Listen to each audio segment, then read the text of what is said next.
We have now gone almost 9 minutes, and we haven't gotten even into what was the big story. Still don't know how in the hell he shot 23 under par. I don't see Crazy. that out there. I mean, this is one of the longest, hardest golf courses that we play. It's honestly, Trey, I would say massive success. That sort of little bit of vulnerability there, almost a little bit of humility. We don't typically see that out of Brooks. You don't want to go against the NFL. I think what we're going to ultimately see is a shortened PGA Tour season. You might hit it in the bunker, and you're going to be in an elephant hoof print. It's not something that you normally see. If you're seeing this right now, you understand that we have another page besides our regular Trey Wingo YouTube page. It's called Trey Wingo Golf, and we have some major announcements regarding that page that will be coming to you very, very soon. Trey Wingo Golf is basically a deep dive into this beautiful, crazy, maddening game that we all love so much. Great guests, great information, great instruction, and great travel. It's all ahead. We can't wait to share it with you. So make sure you click that like and subscribe as well. Well, it has been a very tumultuous start to the PGA Tour with all the defections from LIV and the big players rejoining the PGA Tour. And Justin Rose was off to a great start with an absolutely phenomenal performance at Torrey Pines. So what to make of everything that's going on? For that, we have a wonderful guest today. Brendon de Jonge had a decent run as a PGA Tour player, also played on the World Tour, and now does great work for a variety of things, including Sirius XM PGA Tour Radio, does some work on the Golf Channel, and he is a delight to talk to. We sat down with Brendon de Jonge to figure out exactly what's going on the PGA Tour, what to make of Justin Rose's amazing performance, and what is the future of LIV and the PGA Tour. So sit back and enjoy. And if you like what you're seeing and hearing, make sure you click that like and subscribe button.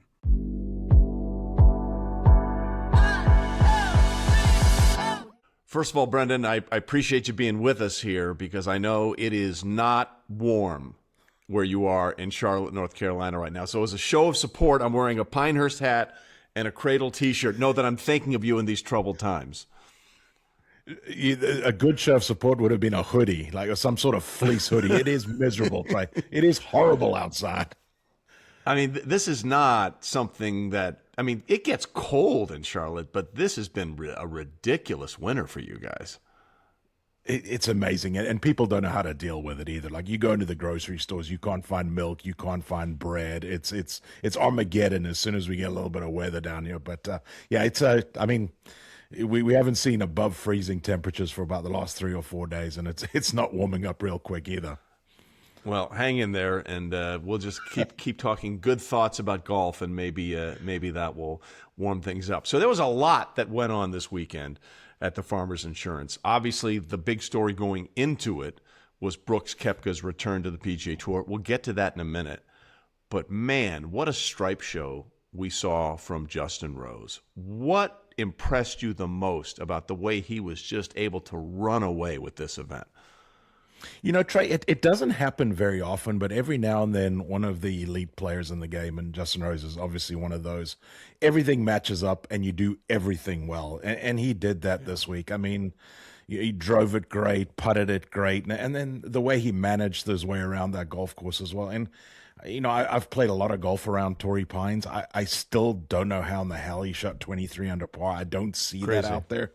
I mean, this is one of the longest, hardest golf courses that we play. It's a major championship venue. So yeah, I mean, obviously everything on point for Rosie, and it's pretty cool to see when someone is that dialed in. And as I say, it doesn't happen very often. Well, I thought Joel Damon had a great comment. He's like, this guy is 7 or 8 years older than me, and he's out driving me by like 30 yards. I'm like, fine, okay, you win. You know, Rosie, he's bought this RV now that's got this plunge pool. It's got this infrared stuff to help recovery. I mean, he's gone the extra yard to take care of his body.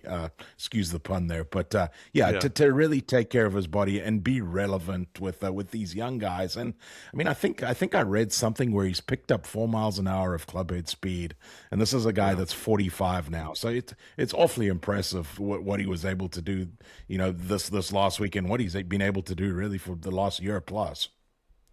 Well, let's talk about that for a second, because I think that, you know, we're obviously, all of us sort of were in the game of golf dramatically when Tiger was doing his thing and Phil was doing his thing. And, you know, Justin came on the scene at Birkdale in '98 as a 17-year-old holdout on the 18th hole to finish top 3, and then missed his first 21 cuts on the PGA Tour, Yeah. and has had a remarkable career since then. He won the Open at Marion in 2013, 13 years ago now. He had 10 birdies on Sunday at Augusta last year to force the playoff with Rory, and lost in the playoff, and was so gracious about it when a lot of people thought that might have been his last chance to win a major. But the way he's playing now, I think we'll get to Augusta in a minute, but are we sleeping on Justin Rose's career with the things that he's been able to do and the longevity we're seeing out of it? Well, I think you said it right there, the longevity for sure. I mean, this is not normal, right? And especially nowadays, the way that this game is trending into a younger man's game, really.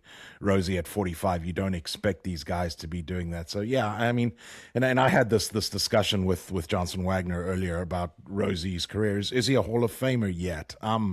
Johnson said yes, 100%. I still think Trey needs to do a little bit more in the game. I think maybe a couple more wins would certainly solidify that. But in saying that, you also look at the entire body of work with the 11 wins over there on the DP World Tour, the 7 Ryder Cups and winning side 5 of those. And there certainly is a valid argument. But yeah, it's just, as I say, awfully impressive what he's been able to do, like kind of into the second chapter of his golfing life now.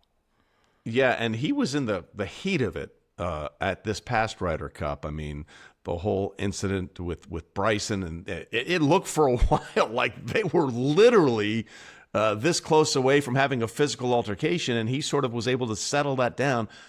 When you look at his career, and you mentioned the DP wins, and obviously we talked about his lone major and the consistency with him winning on tour, when you factor in how much of a granite rock he has been for the Europeans on the Ryder Cup tour, the Ryder Cup rather, over the years, to me it really sort of tips the scales in the way that Johnson is talking about. I mean, he was like one of the first teenage phenoms that actually found a way to not just be a teenage phenom.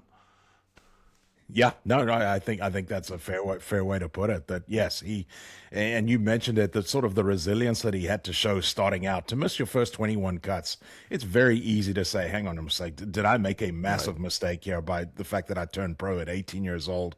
Should I have waited a little bit? Should I have gone maybe the college route, or maybe just, delayed this a little bit? But the resilience that he showed there after missing those 21 cuts, and then to forge out the career that he really has, it's awfully impressive. And we know we talked a lot about Adam Scott as well. Adam Scott, same age as Justin Rose. They kind of their careers mirror each other. They're very, very similar. 2 guys the same age that both, could have more majors, only have the one. When it does come to that Hall of Fame discussion, is that going to be the one that tips it or not?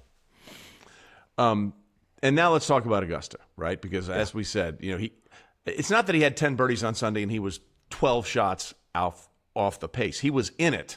He had 10 birdies on Sunday in Augusta and didn't win, which is one of the most mind-blowing things I've ever seen.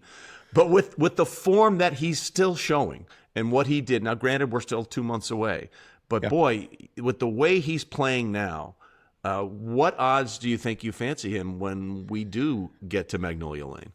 He's going to be amongst the favorites. There's no doubt that Scotty's going to be the overwhelming favorite when we get there. I would imagine that Rory probably will be slightly above Rosie. You would have thought at the start of the year Tommy Fleetwood would be up there. He's kind of had a slow start over in Europe. So I would say Rosie's going to be in the top 5 as far as the favorites go. He's finished second there 3 times now. The loss to Sergio in a playoff, I think it was in 2017. And then I think he finished a distant second to Spieth back in 2015. But 3 runner-up. And it would be such a massive feather in Rosie's cap to lose in a playoff to Rory. I mean, that emotional victory for Rory, emotional loss for Rosie. And then to come back and win the next year, would be unbelievable.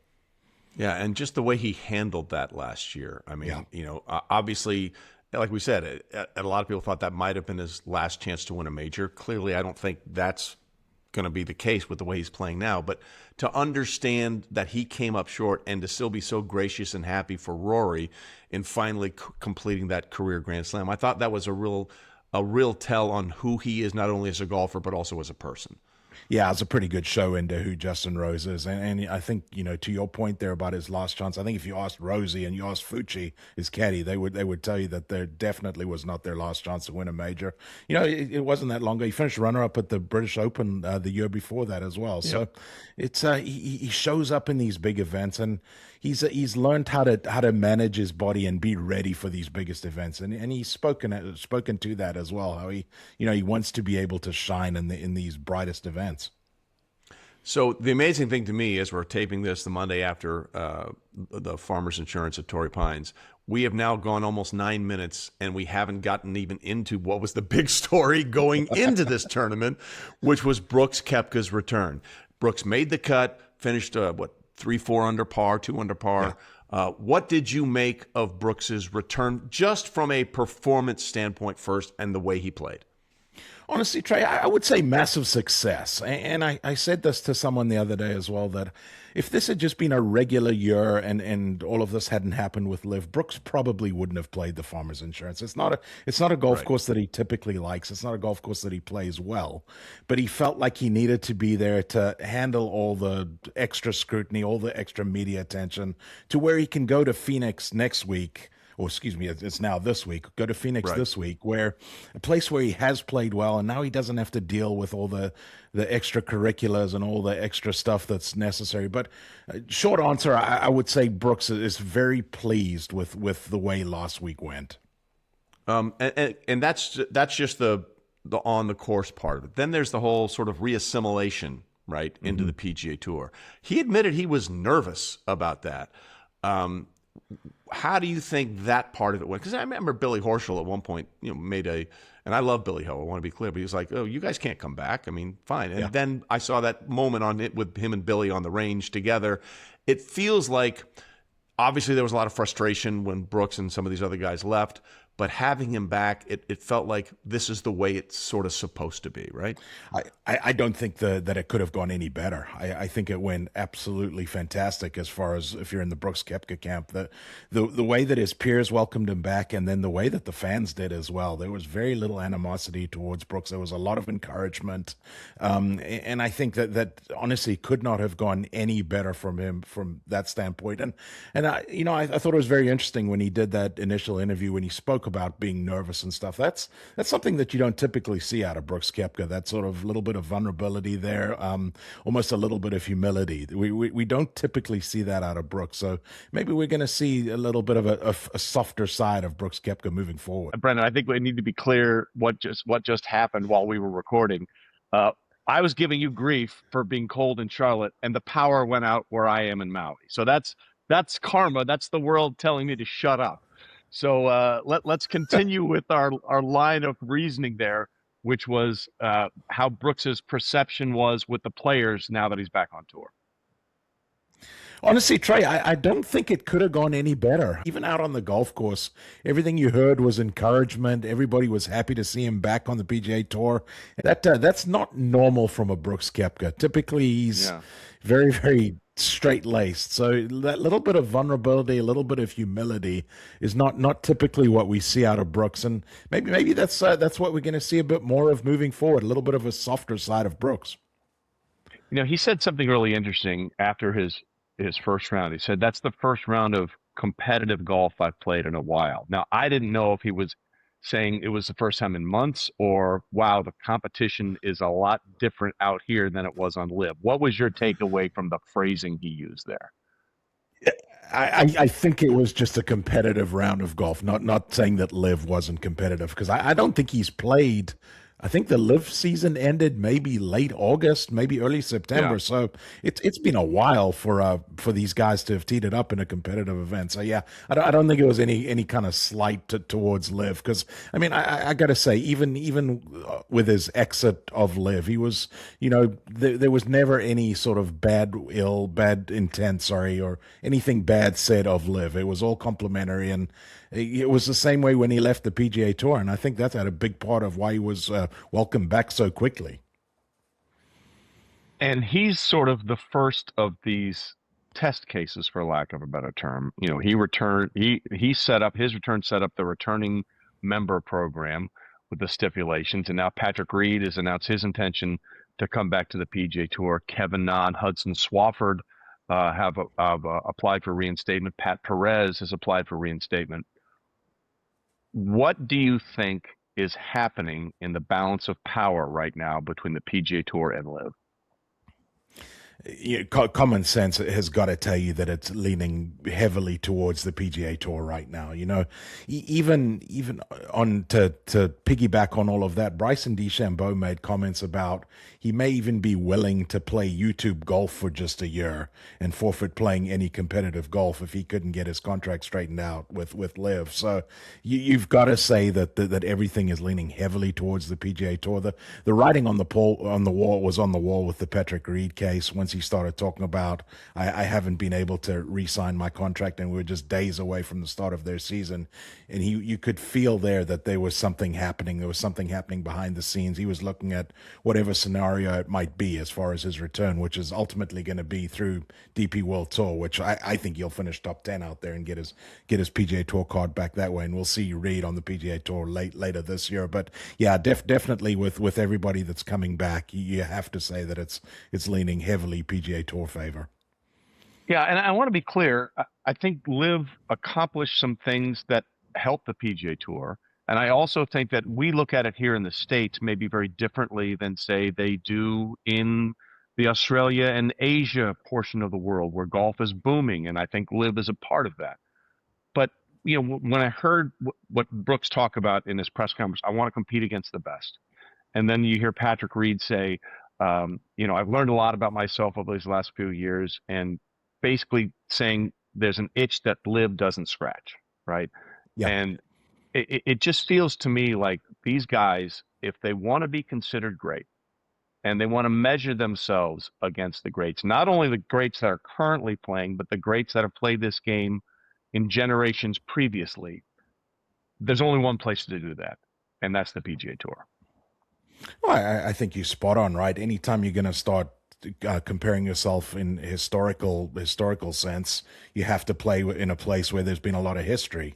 Unfortunately, if you're one of those guys that's gone over to play LIV, there's not a history there. It's a tour that just started, 4 or 5 years ago. So there's not going to be that history of the PGA Tour. And yeah, I think Harris English said it best, that, the grass is not always greener on the other side. And I'm sure that listen, I don't know everything that was said, but I'm sure there were a lot of promises that were made that weren't fulfilled, that didn't amount to anything. And guys probably were promised things that didn't come to fruition, that are saying, okay, I think I'm going to go back to the PGA Tour now. Yeah, look, and for a guy like Cam Smith, who is from Australia, he's won his major, the Open Championship at the Old Course a few years ago. He said, look, I'm very happy with where I am. It gets him closer to his roots in Australia. But LIV is really about trying to deal with stars. And the two stars there that are really big stars still at this point that are left or Phil Mickelson or Phil Mickelson, as the graphic was put up with LIV, with Martin Kramer, which I thought was hilarious because I'm just doing a Seinfeld episode, Martin Kramer versus Kramer. But it's really about Jon Rahm and Bryson DeChambeau. And you mentioned Bryson saying he might take YouTube for a year. The comments that both Rahm and Bryson made at the kickoff event in Florida to start the LIV season, to get everybody psyched for the season, it felt like a ransom note was being read, almost, and it felt like I'm going to say something because I have to say something, but I really don't want to say anything because I think I kind of want this to be over. Yeah, I mean, it wasn't exactly a sell for LIV, was it? It was two guys that get this camera out of my face as quick as you possibly can. I don't want to talk about this. I'd rather talk about anything else. And yeah, if you LIV, the face of your tour acts like that, it is kind of worrying. So what happens with LIV now? Because there were the reports now that the Saudis are trying to get people to invest in the teams, which I thought was, that to me was remarkable. If the Saudis are running out of money, nobody has any money. What do you make of where LIV goes from this point on? Trey, it's a great question, and I'll say this: Bryson is out of contract at the end of this next year, end of this year, end of 2026. John Rahm, I think, will probably be the year after that because John Rahm didn't sign initially. He was a year later. If Bryson and John Rahm both decide to leave, I just don't see any way where live is still a thing, where it continues to exist. You know, you will have lost essentially your three biggest names. Now Phil was at the time, but listen, Phil's now into his mid-50s, so that's a different story. But you would have lost your three biggest names that came over there and then came back to the PGA Tour. I just don't see any way where it continues to exist. Yeah, and Bryson's comments recently also were very interesting. He said, because they've gone to 72 holes now on LIV because they're trying to get official world golf ranking points, and obviously that's a big contention. And he said, "This isn't what I signed up for." Look, he's not saying he's coming back, but it sure feels like everything that he's doing or talking about is giving us little Easter eggs or little hints, for lack of a better term, that it sure feels like he's coming back. It also makes you wonder, is there some loophole there in their contracts now that they obviously, when they signed their contract, they were signing for a 54-hole event. Now that this has changed to 72 holes, does that change the contract situation? That's a great point. Is that something now that could give them essentially a path back to the PGA Tour quicker and a way out of LIV? That's a fair question to ask. I hadn't even thought about that, but that's brilliant because because in my mind it's always been, okay, Brooks went over there for about 100 million, Bryson 125, something like that. Rahm is very different. The reports on Rahm's dollars were 300 initial with a chance to be up to somewhere close to 900 million dollars in that deal. Yep. Look, 100 million is great. That's a different dynamic. That's a different dog when we're talking about that kind of money. I had not even thought about that. Brendon, that's a great point because contractually, if it says, and we don't know what these contracts are because they are very secretive. If it says you're signing up for 54 and now you're playing 72, that is like, I can give you a great example. Mike Keenan was a great NHL hockey coach, and he was coaching the Rangers. They won their first Stanley Cup in 50 years. They still have won one since in 1994. And in his contract, they had to do something by a certain day. They didn't do it by that certain day. Mike Keenan announced that's a breach of the contract. I'm leaving. And then he went on to be the head coach of the St. Louis Blues. And that was it. He was looking for a way out, and he found it because they were a day late on delivering something. And I hadn't even thought about it. That's a fascinating thing that I'm sure Rahm and his people and Bryce and his people are probably looking at right now. Well, that's the thing, Trey. Like if they do honestly want out of their contracts, then certainly there's not going to be a stone left unturned as far as, is there any outs? Is there any opportunity for me to get out of this contract? And hey, listen, these guys are a lot smarter than you and I are. I'm sure this is something that they've looked into. So with all that being said, and we'll see what happens with LIV, we're also on the precipice of major changes on the PGA Tour. I'm doing this from Maui. I'm not sure if the tour is ever coming back on the Hawaiian swing again with the Sentry at Kapalua, and then of course, the Sony Open, which that was the last year the Sony Open sponsored it. What are you expecting to be the major changes on the PGA Tour beginning in 2027? Trey, this key word that Brian Rollup keeps using, the scarcity. Obviously, the scarcity, and then I think we're going to see a condensed schedule. He understands better than anybody the juggernaut that is the NFL, and that you don't want to go against the NFL when you're trying to get eyes on your product. I think what we're going to ultimately see is we're going to see a shortened PGA Tour season. We're going to see a PGA Tour season that starts mid-February after the Super Bowl is done, and I think it's going to be done by the time football ramps back up in mid-September. So I think it's going to be a shortened season with the smaller fields. We're already trending in that way right now. And I will say this, Trey, that from the player in me hates this. I really do. I hate the fact that guys are losing opportunities. But now that I'm on the other side of it now, I don't know if it's the dark side, but I'm certainly on the other side of it now. The business side. The business side of it. I fully understand. I fully understand why this would make sense as far as a model goes. And the thing that, to me, which makes the tour great, and it's obviously not just the superstars, but it's the battlefield promotions. It's the guys that have earned their way up through the ranks, through the Korn Ferry Tour, and everything else. The Ben Griffins of the world. For the PGA Tour to continue to succeed, it can't all be top heavy. We have to have a feeder system that brings these next generation of players. You're going to have the superstars. We're talking, in football parlance or in baseball, you're talking about pitchers that are innings eaters, in between the starter and the closer that sort of keep Yeah. the thing going along. You need those kind of players on the PGA Tour.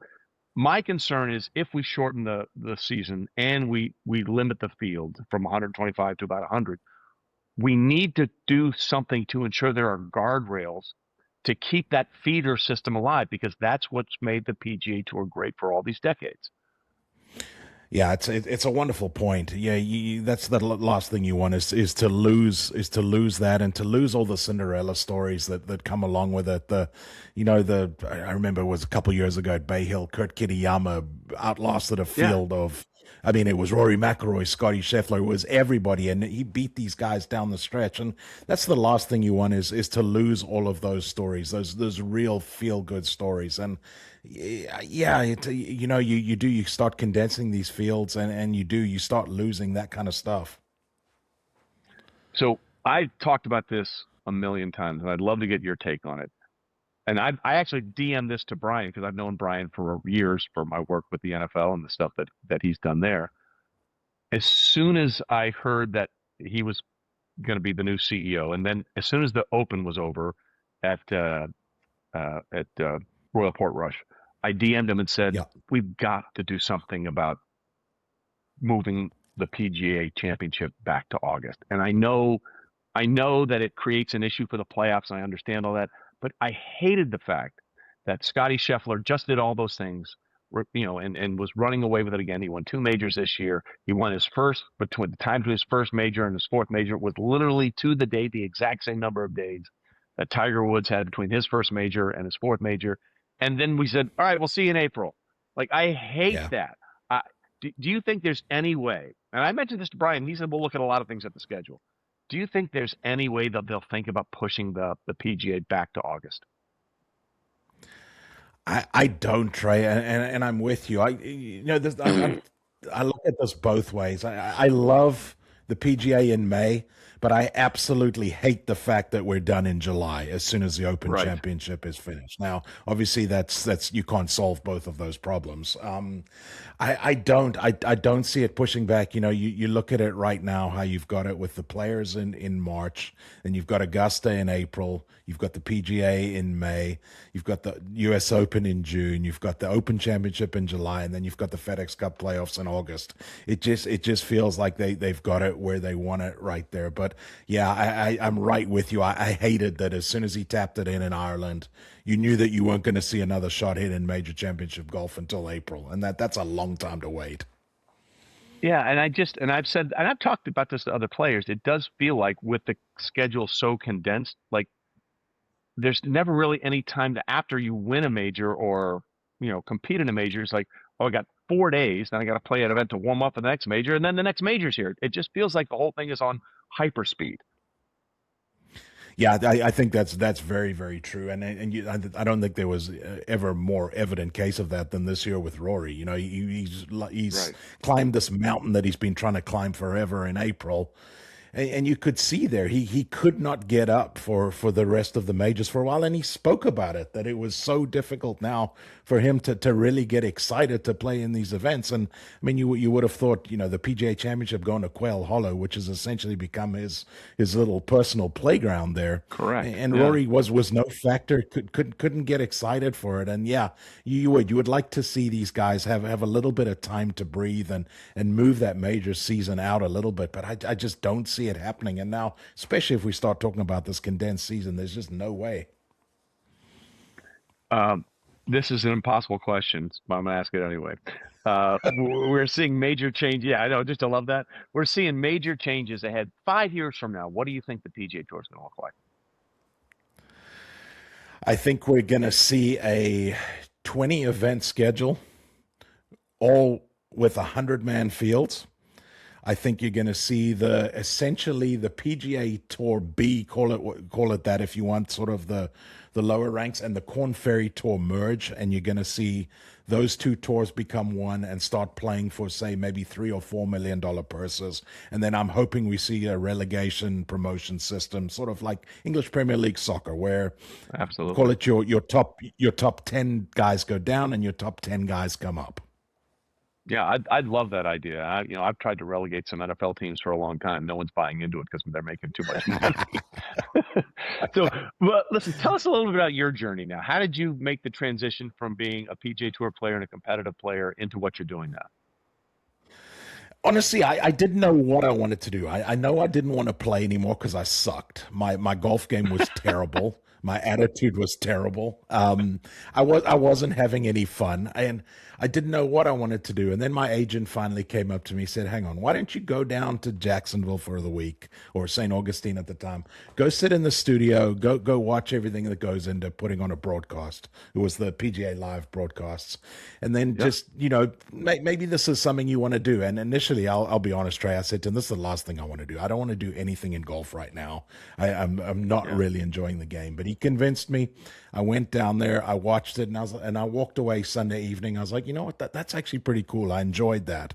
And I guess I didn't stick my foot in my mouth too many times. And then I got a call to come back and do sort of 3-4 more of them that year. And then it's sort of progressed from there. And honestly, I'll be 100% straightforward with you. I've absolutely loved it. I've enjoyed this side of it so much more. I thought I was hating golf. I wasn't hating golf. I was hating playing competitive golf. I just, that ship had sailed. I'd had enough of it. I didn't want to put in the time or the work. But as far as the game of golf goes, I still absolutely love it. And it's so much fun to now watch these guys that are the best in the world do what they do. Yeah, it's the only game you can play your whole life on some level. Like, for me, the journey that I'm finding, I'm in my early 60s, and I'm finding that my game is better now than it was. And that tells you how bad I used to be, by the way. It's more about how bad I was as opposed to how good I am now. But that's the joy of it. And if you can find any way to be in the game and still have that joy, it's the greatest gift in the world. Oh, it is, and I've got a 15-year-old son that's very, very good soccer player. He plays for the academy team here in Charlotte, and he finally came to me beginning of the summer. He's like, "Dad, I think I want to start playing some golf." And I was like, "Hey, listen, I think it's absolutely wonderful." Unfortunately, he's left-handed, so he didn't have the pick of whatever golf clubs are lying around the house here, but. And now he's bitten by the bug, Trey. And there are so many business decisions or so many business meetings that you can have on a golf course. I mean, where else can you get 5 hours of someone's just undivided attention? And it's I think it's the only game in the world where you get that opportunity. All right, two things before we let you go here. Number one, as people probably know or have been able to discern from this interview, you are South African. So now, tell us, if we were going to plan a dream trip to Africa to play golf, give me the 5 courses we have to play. Okay, first I'm going to have to correct you because I'm Zimbabwean, but close. Zimbabwe. I knew that. No, that's all right. 5 courses in Africa you'd have to play. Leopard Creek is the start there. Johan Rupert's place. Definitely Leopard Creek. You've got to go play. What is it called now? It used to be Sun City. Gary Player's course. It used to be Sun City. That's magnificent. There's a place in Zimbabwe called Elephant Hills. Elephant Hills is great because it's unlike anything else. You might hit it in the bunker and you're going to be in an elephant hoof print. It's not something that you normally see. You'll be on a golf course, you'll see giraffes walk across the fairway. It's very, very different. Trying to think what else. South Africa's got some unbelievable golf courses. A couple places down in Cape Town, a place called Ehrenvale, awesome golf course. And then they held a President's Cup at Fancourt. Wasn't there a President's Cup? And I was going to say Fancourt. That's exactly right. Yep, they played a President's Cup at Fancourt. Fancourt's got, I think, 3 or 4 golf courses now, but the links course at Fancourt would definitely be up there. I know Brandon Grace represented them for a long time. That's a phenomenal place. All right, we have our wish list. Now, I catch you with all the stuff you're doing, but let's let everybody know what you're doing. I know you're doing a show with Johnson Wagner, right, called Wagyu Beef, right? Is that what it is? We are the Wagyu Filet program. There you go, the Wagyu Filet program now. We used to be the Wagyu Filet show, but now it is the Wagyu Filet program. It got changed. Yeah, so we do that. We are 3 days a week now on SiriusXM PGA Tour Radio. We're 11 to noon Eastern time. And then I'm doing a fair amount of PGA Live still, which is down at the studios in Ponte Vedra. And then analyst for Golf Channel, which is we're doing a lot of stuff out of studio there as well, up in Connecticut. So either heading down or up from Charlotte. So I've been pretty busy, and then been calling the majors for SiriusXM for the last couple of years, which has been fantastic.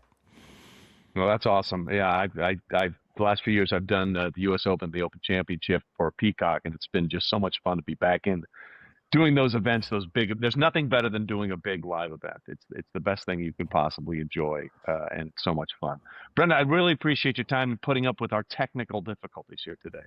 But I appreciate you joining us. Thanks so much. Anytime, Trey. Thanks for having me. So once again, thanks to Brendon for his time and his insights, especially on that trip to Africa, which sounds like a dream trip that we should probably be taking.